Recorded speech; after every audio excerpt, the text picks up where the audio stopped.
મને એકવાર કોઈએ સેક્યુલરિઝમની વ્યાખ્યા પૂછેલી, આપણા દેશમાં એ બોલો નહીં ને તમે આમ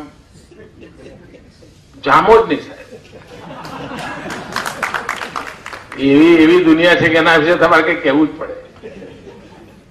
તો મને કારણ કે કેટલાય લોકો બધી જાત જાતની વ્યાખ્યાઓ આપી છે, બધાએ સેક્યુલરિઝમની વ્યાખ્યાઓ આપી છે, બધા આખી દુનિયામાં જેને મન ભાવે આપી છે. લાલુ યાદવે આપી છે.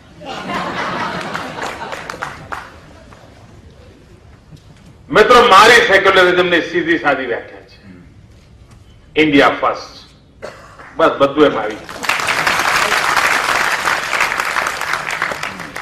ઇન્ડિયા ફર્સ્ટ, હિન્દુસ્તાન પ્રાથમિક, બસ પહેલી હરોળમાં.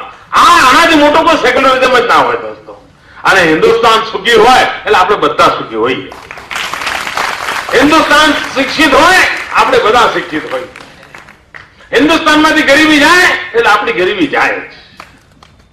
આ જ રસ્તો છે મિત્રો, અને એ રસ્તો આપણે અપનાવ્યો છે. એ રસ્તાને આપણે આગળ ધપાવીએ.